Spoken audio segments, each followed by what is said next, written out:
All right, ladies and gentlemen, very big welcome to tutorial 6 of ICT204 project management.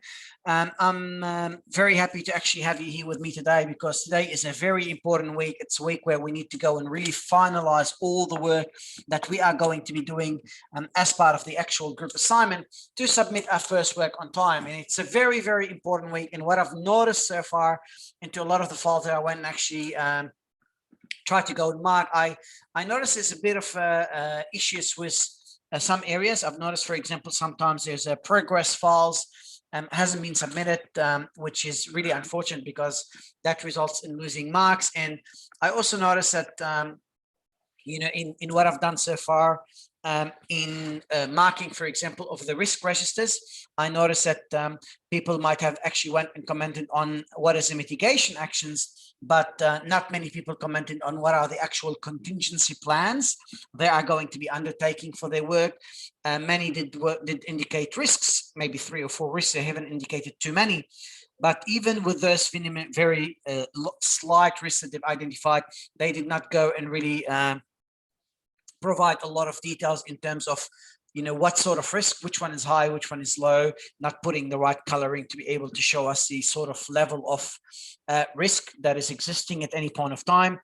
If I go and think about the work breakdown structure, many people created the work breakdown structure, but they haven't actually went and thought about all of these particular items, the modules that needs to go and be delivered. So they created a work breakdown structure that was high level and did not really comment on the planning and the testing and whatever tasks are required that are related to these particular items in the modules. So they haven't really thought about them in details, and they haven't provided a very detailed work breakdown structure.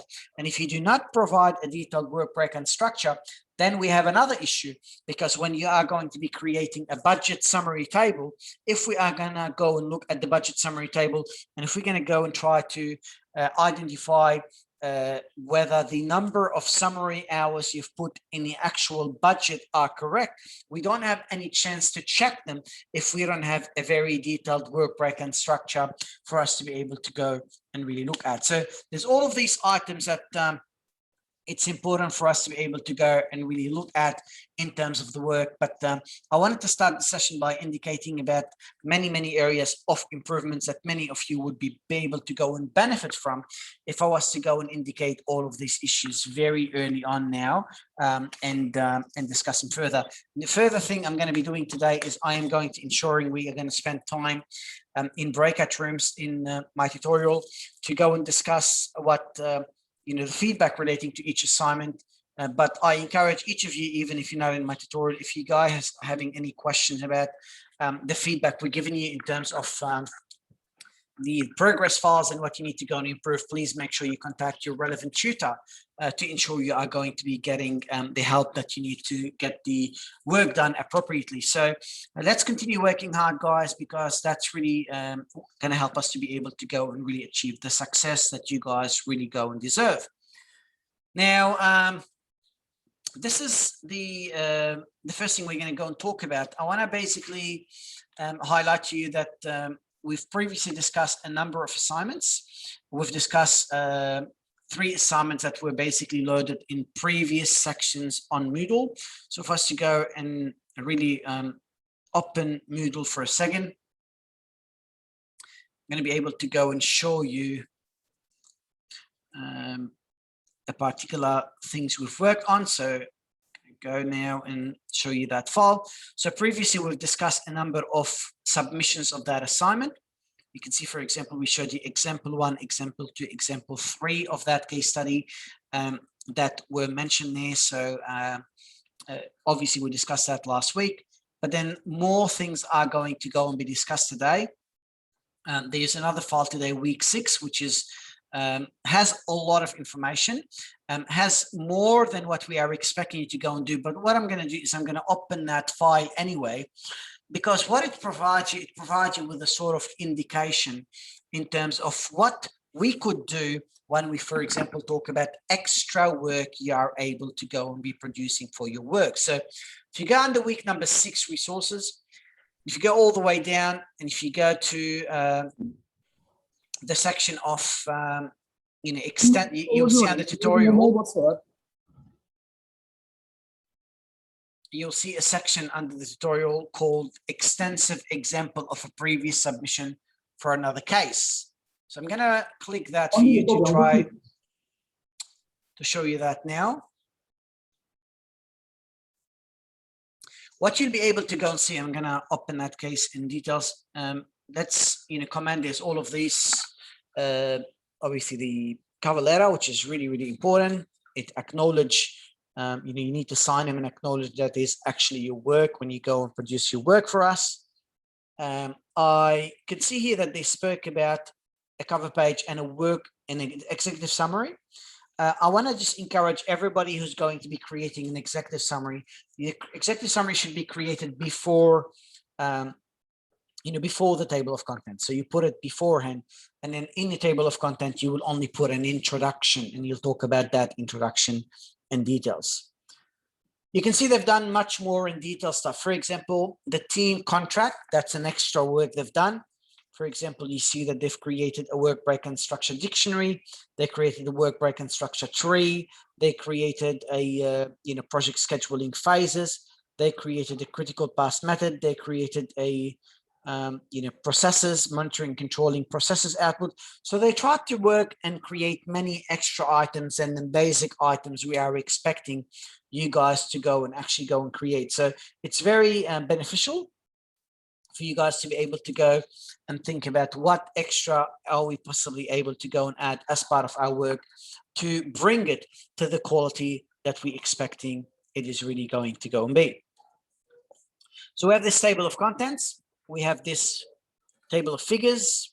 You know, you can see they've used referencing, but you can also see that that referencing is very particular, specific referencing. So you can see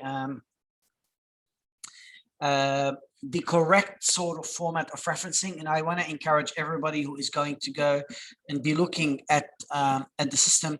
I want to encourage you to all look in ensuring that you are actually referencing with a format that is basically appropriate, not any sort of referencing, but the correct referencing. If I go and show you again what is here, you'll be able to go and see that there's, you know, introduction to Harvard referencing. You can see a quick guide to referencing. So all of these are what? All of these are items that could help you to go and ensure that your referencing format that you're using is going to go and need to be correct for your work that you are going to be submitting. And that's something very important for you guys to bear in mind. So please make sure you look at that into a lot of details and get the referencing correctly, both in text referencing and the referencing in the references list. You can look here, executive summary, you know, professional language sort of talking, you know, obviously they haven't done an introduction, but that sounded like what they've tried to do here is an introduction. But be careful, an introduction and executive summary are not actually the same thing. So be careful what sort of information you're trying to be producing. If you want to produce an executive summary, please make sure you put that before the table of contents. And then in the table of content, you'll just simply put an introduction for that particular work. You notice that they're talking about the team contract. I like how it's structured. You know, they're talking about various things, code of conduct, participation, communication. Very, very important things that they're including here. And it's basically really adding a lot of value here. So that's something for us to go and bear in mind.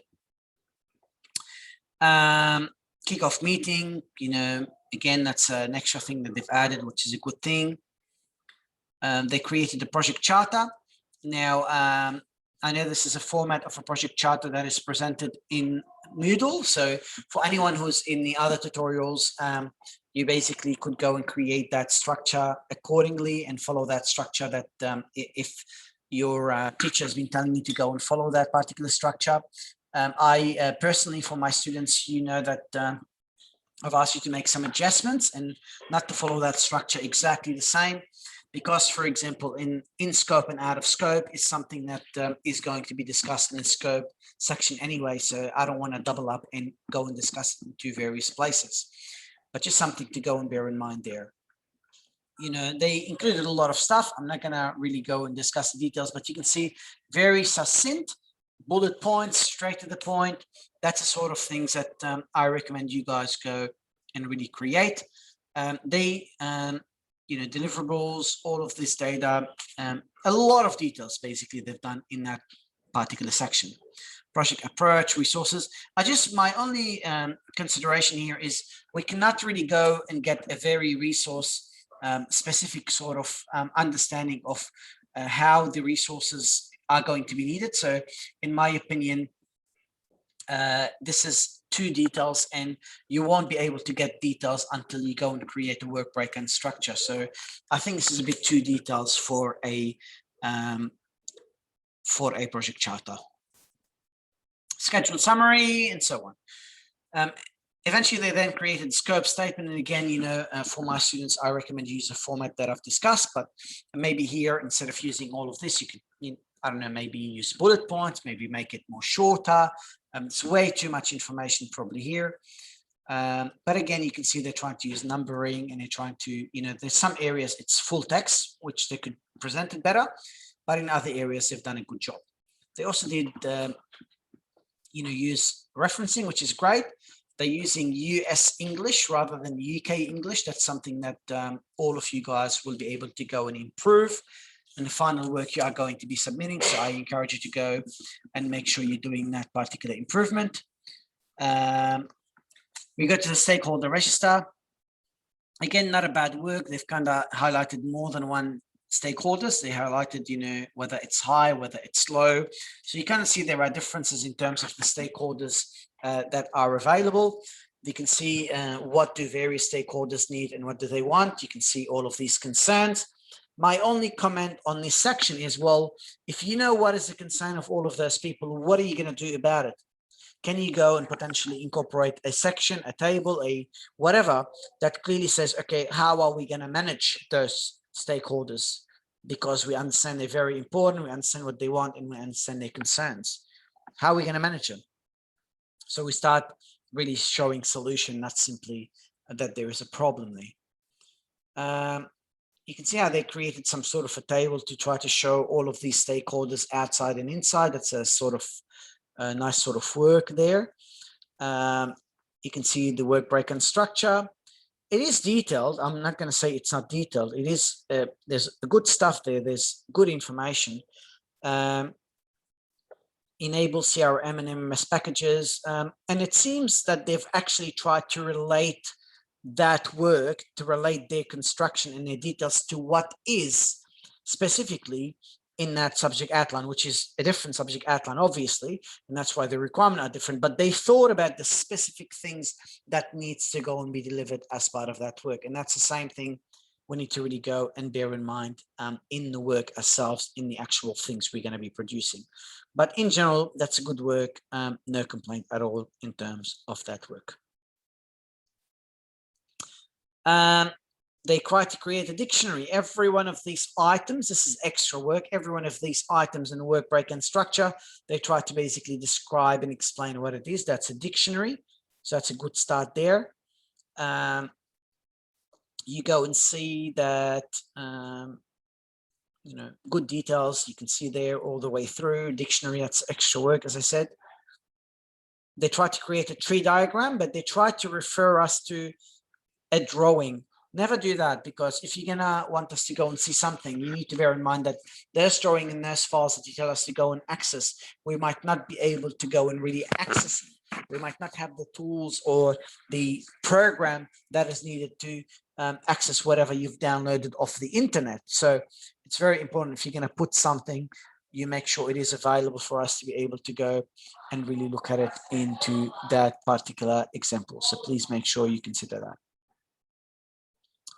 They try to create, look at every scheduling phase and saying, okay, what have we done in the initiation? What are we doing in that phase?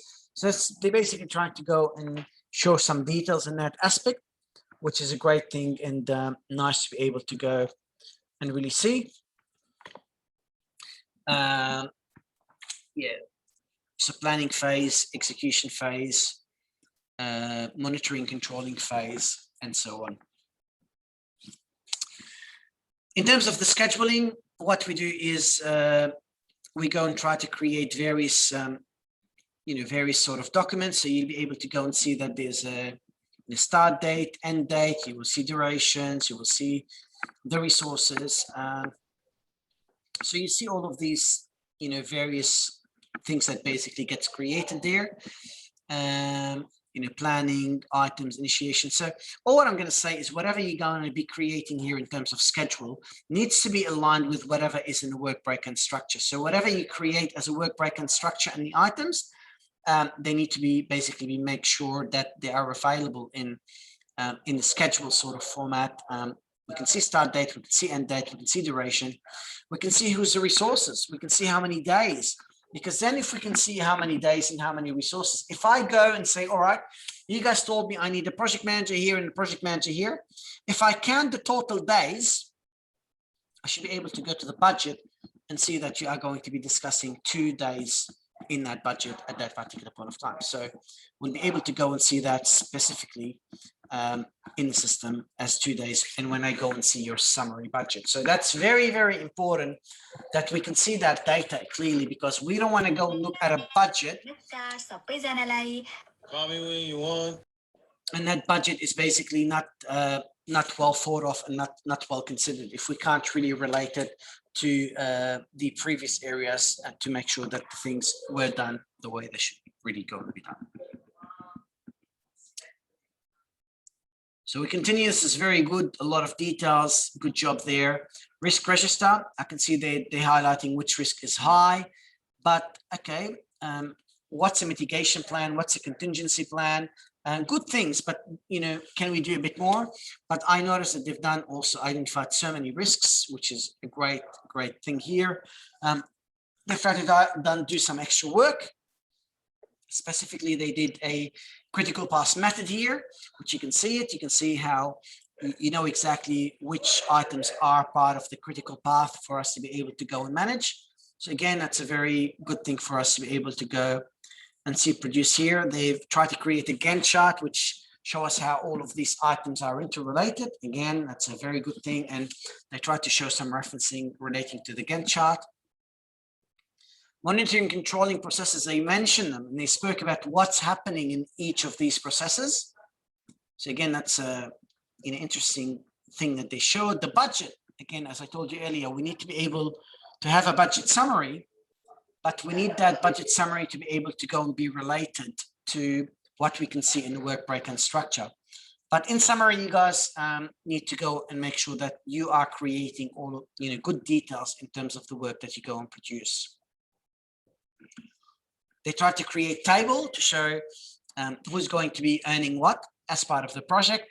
And then obviously the group activity report, which is straight to the point. When did we meet? What's the format? Participation, bullet points, clearly you can see who's participated. You can see here, okay, Ganesh, all right, what's happening? Inactive participation shown by not responding to the communication.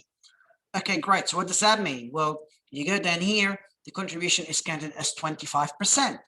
What does that mean? Well, it means if these people got 100% on that assignment, this person will only get 25% on that assignment.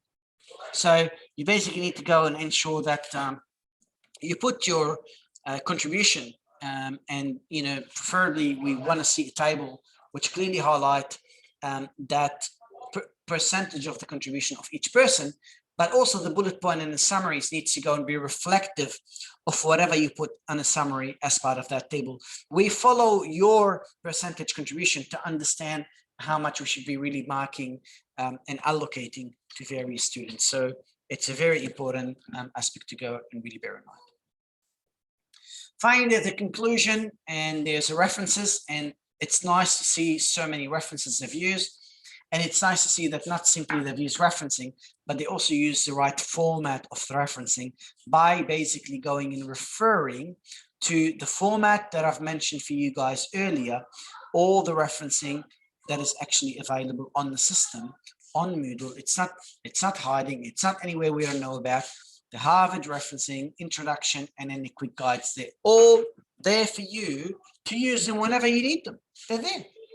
There's nothing that is hiding.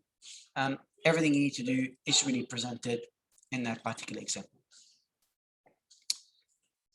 Dear students, do you have any questions about that particular assignment that I've just discussed now? Any questions at all? Is that an example for a full mark assessment? I would say if it was me, I'll probably assign between 23 and 24. Because although it's a good assignment, there are some areas that could be improved. So it's not a perfect assignment. It's a very good assignment, but it's not a perfect one. I would probably say 23.5 to 24 possibly I'll give for that assignment. So can you share where are those fault the people that so you know that assignment? Yeah. Okay, that assignment again, it's available in ICT204. If you go all the way down to week 6, under week 6, you'll be able to go and find a section, and under the tutorial, you'll be able to go and find extensive example of a previous submission of another case. Do you want to go and try to see if you can find it yourself now? Yeah, all right. So I've got like one question as well. Of course. You gave a comment in a stakeholder register. We didn't mention an internal and external stakeholder. Yeah, well, it is recommended to actually mention the stakeholders both internally and externally. So you're referring to that section up there. It's a very valid point. Let's see where they mentioned them.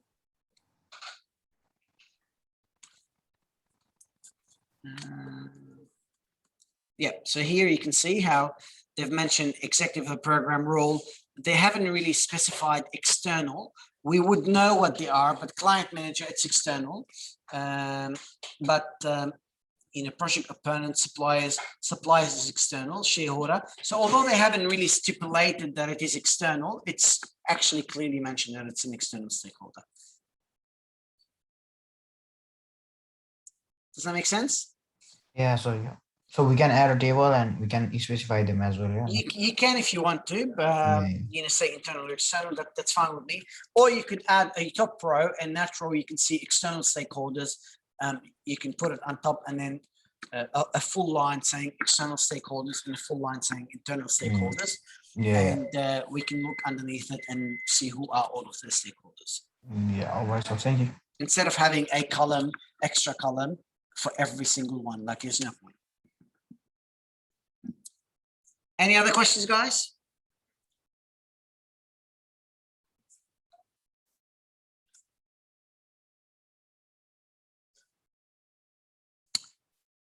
All righty. All right, guys. So what I've just explained for you guys is the file that is, under week 6. It's, as I said, it has a lot of stuff. You probably don't need to create all of these various items, but there are many items that are relevant there that, if you want to think about what extra I could do, there are so many examples there that you could potentially use them to be able to create some of these extra items. Previously, some students failed by handling in a previous case study. And if we find any plagiarism, any copying whatsoever, it basically straight away get handled by academic misconduct, and it will result into losing the marks. So it's very, very important to ensure that you are doing the work correctly and doing your own work and not copying and pasting from everything. Some of these progress files also that we're seeing have a lot of copying in them. And the only thing I could comment on that, if there is copying in the final file we are going to be receiving, we will basically have to go and mark people down, and we probably will have to go and instigate academic misconduct. And a lot of time people get 0 for their assignment, like they will get big penalties. So it's very important to make sure we're focusing, we're using our own work the way we need to go and actually produce this work. So do your own work, get your items correctly. We don't want any academic misconduct. We don't want to have to deal with plagiarism issues. That's the last thing that we really look at. Do you have any question about assignment 2 or about any templates, guides, anything that we've produced so far to try to get you to the stage where you understand what you need to do for the first assignment? Do you have any questions at all? I just want to make sure for Yes. this final project. So we need to integrate all those 3 documents that we submitted for the previous weeks. Yeah. Plus add some introduction, executive summary, cover page, table content, and some other extras that we decide to put in. That's correct. And I reference. need to receive one file with everything. And when I say everything, it also includes not simply what you've submitted before, but an improved version of what you've submitted before, because that's why we went and we spent a lot of time to read them and to comment on them. We read them and we comment on them to be able to go and give you feedback and to be able to go and help you improve. So the minimum we expect is you went and you've looked at all of these comments we gave you and you've made your improvements accordingly for all of these various items. Does that make sense? Okay, all good, thanks. No worries. Any other questions?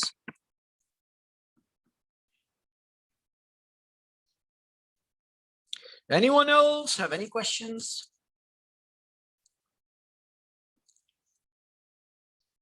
Alrighty. So in summary, we've been completing a number of tasks every single week. There's a charter, scope statement, stakeholder register, work breakdown structure, risk register, budget, and so on. All of these items that you guys submitted to me, I've already marked them for you, left comments on them, and I told you what could be improved. If you guys have done a serious attempt to be able to do a good job, you guys got a full mark. But if you guys did not really show a very good amount of effort into what you're trying to produce, and it was just simply let me get whatever submission I can, that didn't get a very good mark. So it's very important every single task you do, even if it's a progress task, is you're doing your effort to be able to produce a very good outcome and very good work. If you do not do that, that is basically a problem that will need to go and manage. The project schedule, only will produce a project schedule in the final report. The project activity report, again, only in the final report. And the project report is what we are going to be suggesting for you, which is a format you could go and follow. We'll show you that format next. But I want to remind you that there are so many other items you can include, and that basically becomes part of all of these summaries that you are allowed to go and really incorporate yourself. So bear that in mind, all of these additions that you might want to go and actually produce yourself. So that is the format. I would say, introduction and executive summary are 2 different things. So my recommendation to you is you put the executive summary before the table of contents. That's very important. So not really after, not really in the introduction, not really anyway, like don't really think an executive summary is an introduction. An introduction is a background of what we're working on, plus this report is going to focus on and specifically highlight what we need to go and really do. Executive summary is shorter and it's different. It's usually between 100 and 150 words max. So my recommendation is you do an executive summary before the table of content, and then you use an introduction as part of your report. Some extras like a team contract, a meeting agenda, kickoff meeting, meeting minutes, all of these things you could incorporate. Then you want to do all of these working documents, project charter, scope, document, stakeholder, work breakdown structure, risk register. These are all items we went and we spoke about, but we also expect many more than these things. Yes, there's a budget. Yes, there's activity report. Yes, there's a conclusion, but these are the minimums. And we told you previously that there are sections where you can actually go and do more work to be able to go and get more outputs and to be able to get a better mark. So make sure you are including and you're working on all of these extra items you can do to be able to go and reach the outcomes you would like to go and reach. Any question on this structure? Any question on what are we expecting here? You would like me to answer? Please ask me now.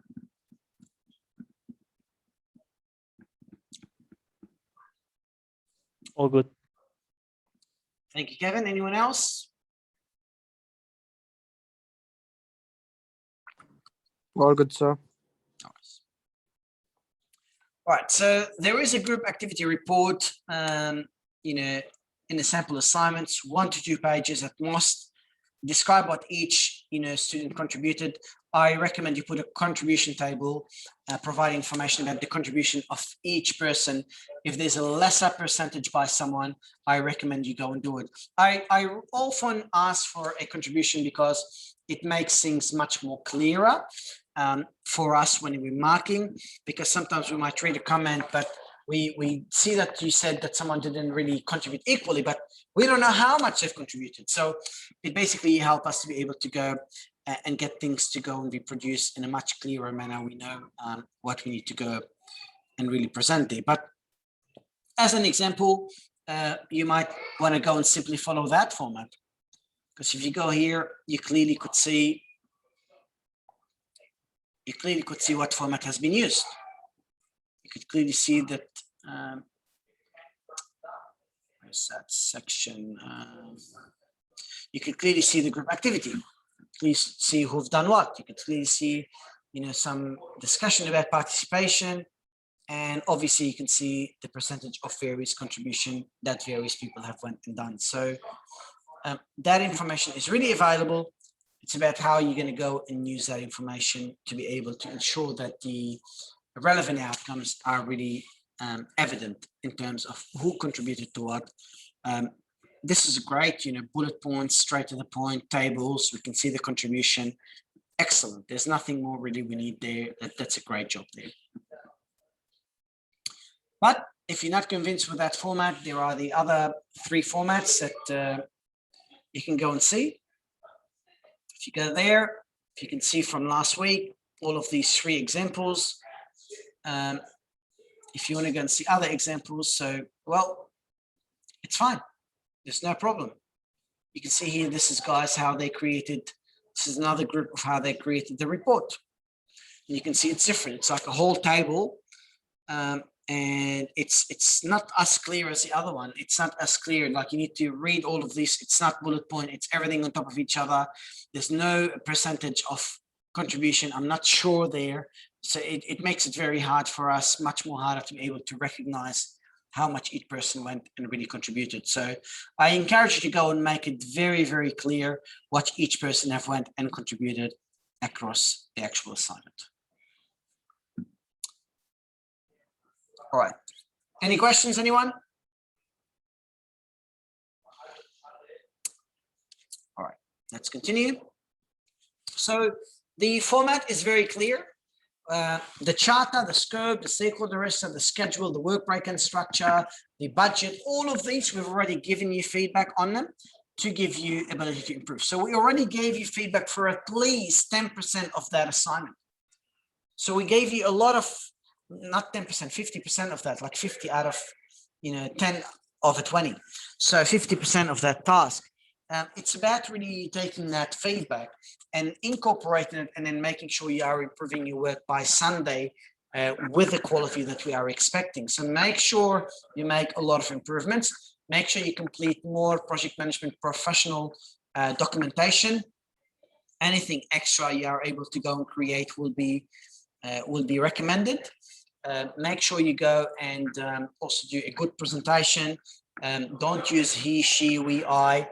Don't use big text and no bullets, or display things in a nice manner. You could look at it and you can make the judgment. Like you are smart enough to judge whether something actually is looking good, or whether it's actually not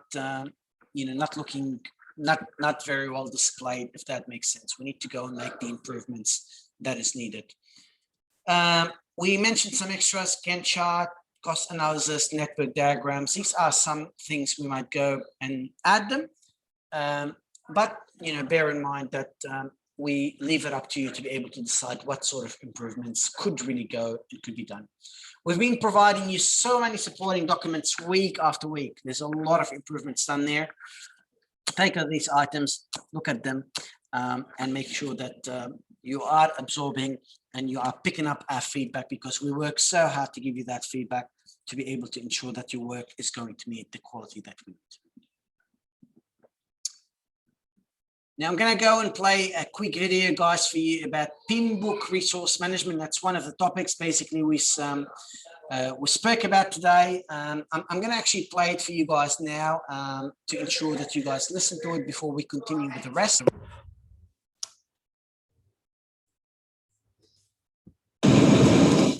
Okay, so now that we have finished the plan resource management process here in the 6th edition of PMBOK from the crowd training, let's review the inputs, outputs, tools, and techniques of this process. Well, one, we were going to start with the inputs, obviously, and those begin with the project charter. Now, the project charter, the reason that we include that is so that we understand what is expected of the project, what are we going to look at, what's for, kind of what are we going to need, resources, people, and machinery and things and all that kind of stuff. So the project charter is one, and obviously two, we need to know what are the plans, what are we expecting, and what are we needing. And as you know, I like to draw these little file folders to represent the project management plan, because there's lots of plans in there that are important, including not only the scope to know what work needs to be done, but also, don't forget, the quality, because what kind of resources do we need? Like, for instance, do we need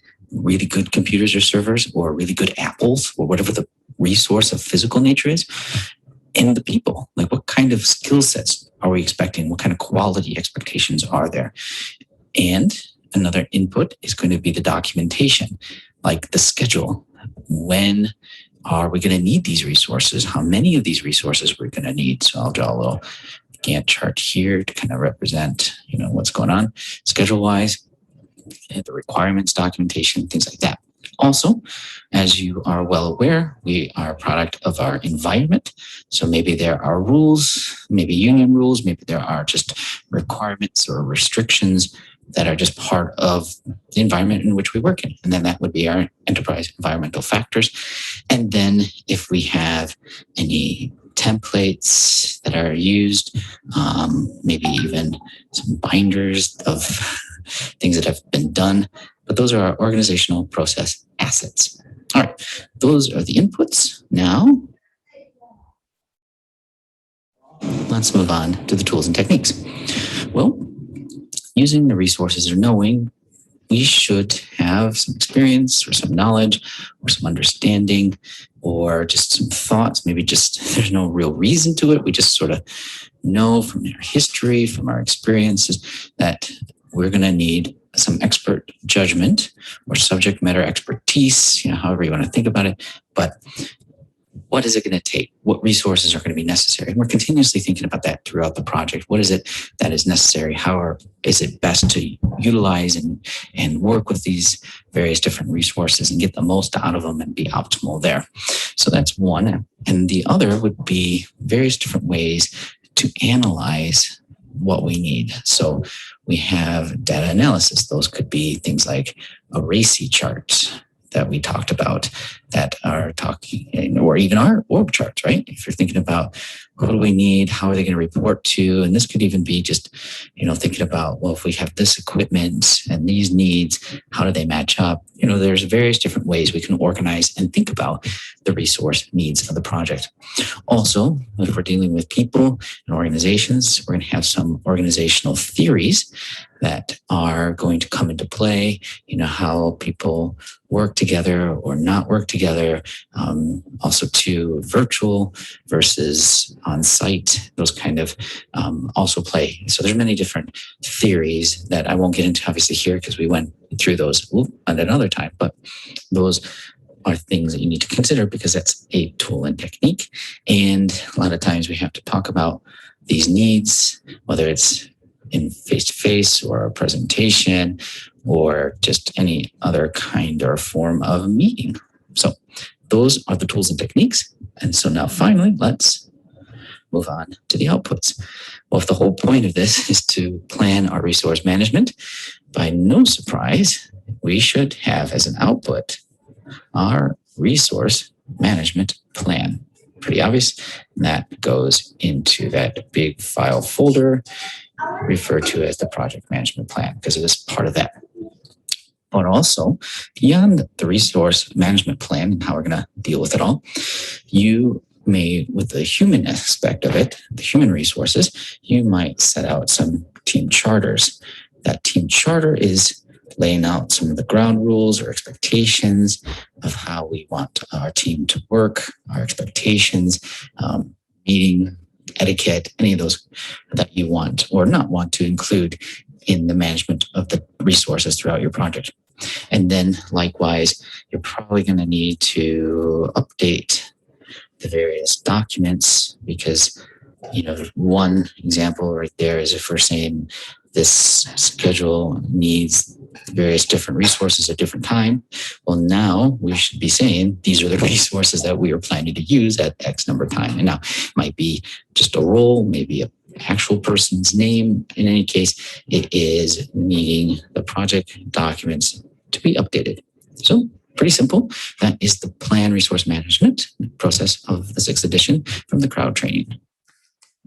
All right, guys. So this is just an example of the various things you can see. For example, they spoke about, creating some sort of a charter of how we need to be working together as a group. And that's basically one of the things we mentioned earlier. We just need to go and be working well as a group. And that's basically part of managing the resources. And what resources we're talking about there? We're talking about the human resources, the people we need to go and really be working with at any particular point of time.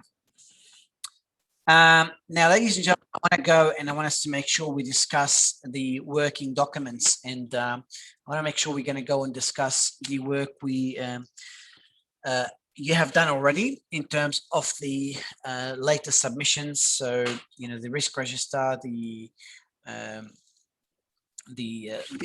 latest item, the last submission, you guys needed to go and be making sure the work break and structure and so on. So what I'm going to do is I'm going to now need to go and put you into individual groups. And what I want to do when I put you in those individual groups, I want you to go and with your groups, which is your groups that you're working with on the assignment, I want you to go and open the file that I actually uploaded there for you.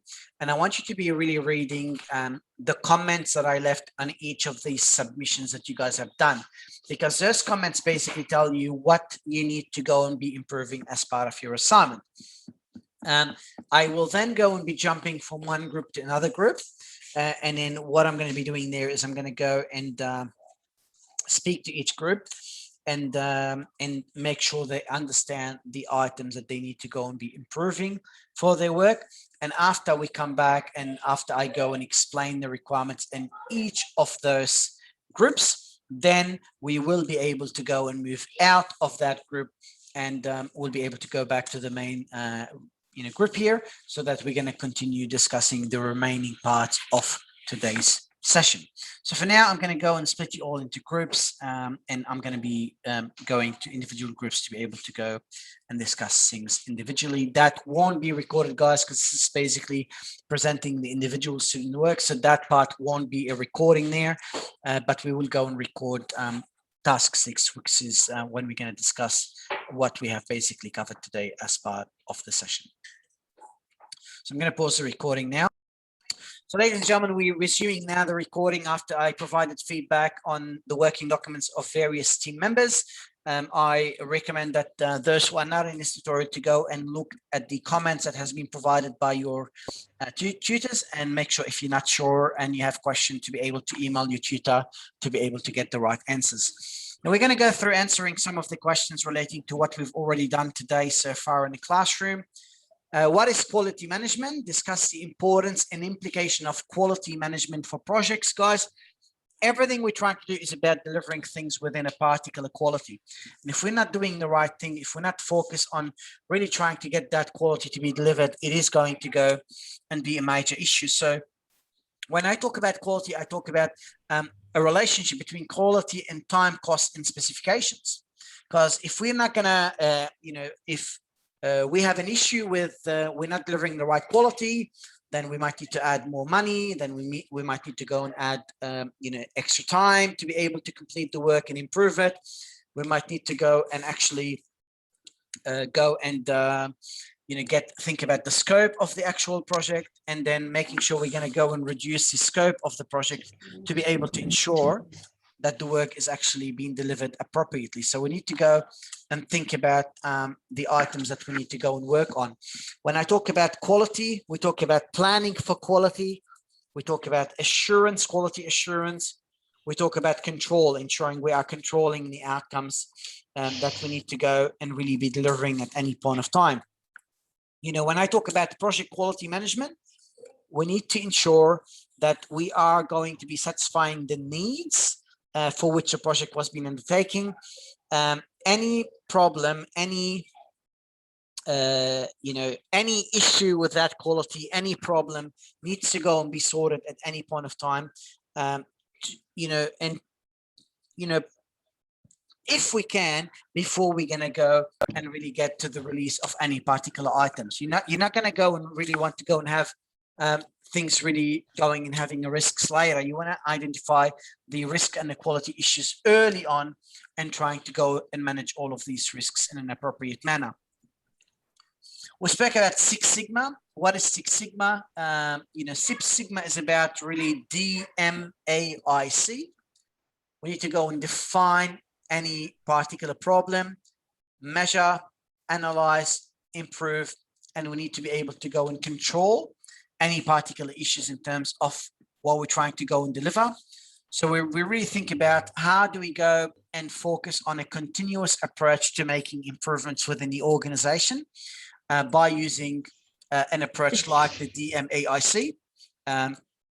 So it's really, it's a uniquely driven approach of going and understanding exactly what the customer really needs and trying to go and see what the problem is and trying to go and create a very, specific approach to analyzing the data, looking at the facts, looking at what the statistics of data analysis really tells me about a particular issue, and then trying to go and find a way for me to go and incorporate and deliver a lot of these improvements that are going to go and help us to solve the problems. A lot of these improvements are generated from all of these projects that we go and implement within the organization.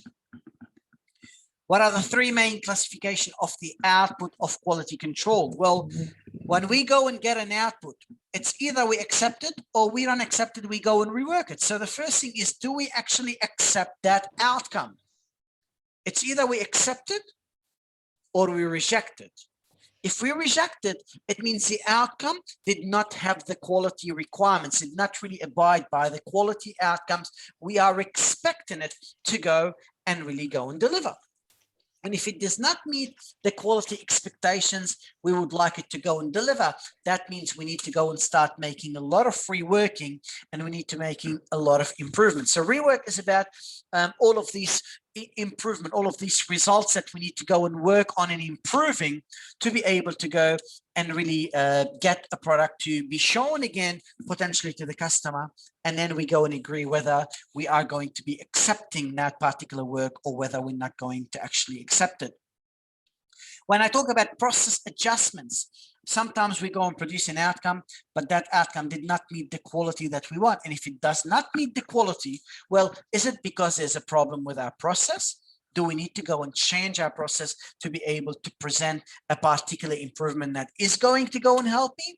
That's where we speak about all of these process adjustments. And by adjusting the actual process, I am basically having a more ability to be able to go and get a particular outcome to basically meet the certain quality requirements that we would like it to go and really meet. So we think about all of these items in that appropriate manner. What are the two tools you can use to be able to go and manage quality assurance? One way you can manage quality assurance is, let me go and benchmark a lot of this work. Let me go and really look at my work in comparison to other people's work, to other, it could be, let me compare my project quality, how I deliver quality in my project, to the work that other people basically went and delivered quality. What do we do? How do we actually go and do a particular outcome?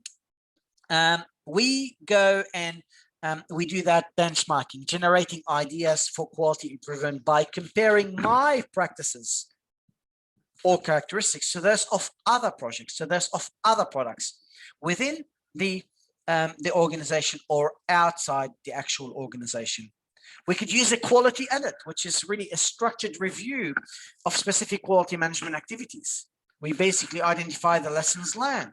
We try to see what can we do to be able to go and improve our performance and to be able to go and reach the outcomes we're expected to go and really reach.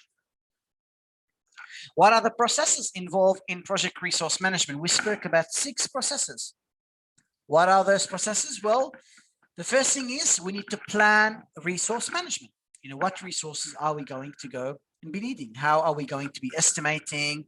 You know, how are we going to go and acquire the resources? How are we going to manage them? How are we going to use project resources? So we're going to plan how we're going to go and really do any of these particular items, any of this estimation, acquiring, managing, and so on. After we decide how we're going to go and plan resource management, we're going to go and have to go and estimate the resources that are going to be needed. How many physical resources and how many human resources are we going to be needing to ensure we are going to be delivering a particular outcome? Then we're going to buy the resources. When I talk about buying the resources or getting the resources, let me get the facilities, let me get the equipment, let me get the supplies, whatever is needed, let me go and actually get them to ensure we going to get the outcomes to go and be delivered in a well manner. That would include physical and project team assignment, resource calendars, change requests, anything we're going to need, it's going to go, that's going to go and impact on getting the resources we are going to be needing for the project. Developing the project team, it's when I'll add people together and I try to form them and I try to form a group that is all going to be able to start working well together. But the problem is these people don't know each other. So when I assign people to go and work to a group like that, the first thing that's going to happen is there's going to be a lot of conflict. And that's why the development work through stages, such as, forming the group, storming, we start having fights and we have disagreements about what we need to do and so on. Then we have norming, we start becoming better and more agreeing on how the work needs to be done.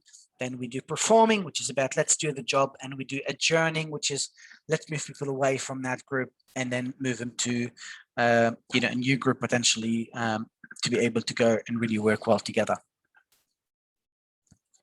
We need to go and really manage the project team. And when I talk about managing the team, let's track how the team is actually working. Let's measure their performance. Let's motivate them. Let's provide them feedback. Let's resolve any issues, any conflict, any coordination problems. It's about really managing the team to ensure the work is being done and, controlling the resources. Include that the physical resources are available when I need them. Let's monitor my plan versus my actual resource utilization. If I'm not using resources well, let me take corrective action. If I'm using resources too much, let me see what I need to do. Do I need more resources? Let's basically go and take any controlling actions to be able to go and control the availability of my resources. What's a resource loading and what's a resource leveling? Well, resource loading is more about the amount of individual resource that an existing schedule requires during a specific period of time. You might say during week 1, I need 6 people. During week 2, I need 8 people. During week 3, I need 7 people. Week 4, I need 10 people. You basically try to look at how many resources are going to go and be needing at any particular point of time, any period in my project. That's really important because you need to ensure you have enough resources really scheduled to go and work in your project. But resource leveling is really a technique for resolving resources conflict. Let's delay the tasks. It's really a way to go and try to see, well, instead of, let's say, needing maximum of 8 resources at any point of time, can I reduce that by 6 to 6, for example, by making some adjustments, by maybe starting an activity later instead of starting it early? That's really one way we can go and do it. And this is really, if you go and see, this is an example of resource loading. You see, in January, I need 4 people, February, 4 people, March, April, and May, I need 7 people, and in June, I need 4 people again. So you see how things basically start changing accordingly in terms of highlighting how many resources are needed. But the resource leveling is we look here. Why do I need to start A, B, and C at the same time? Like if I go and count A and C, there are 5 days.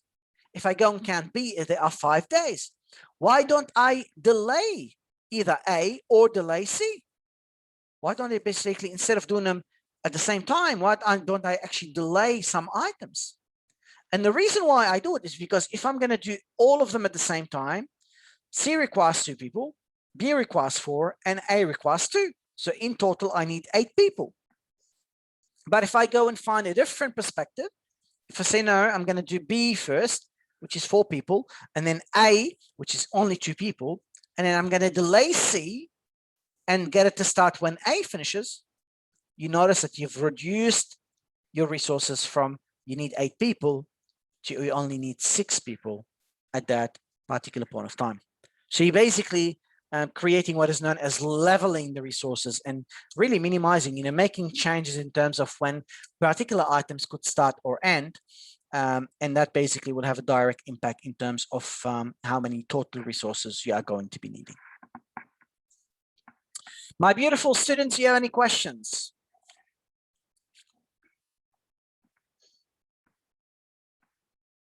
All right, guys, we want to remind you that the assignment is due on Sunday.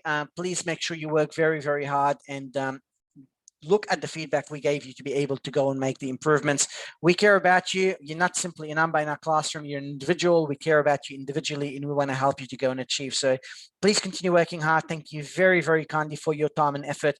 We look forward to seeing you again next week and to seeing the very good work that you've submitted for us to be able to give you very good outcomes. Thank you very much and have a great night, guys. Thank you.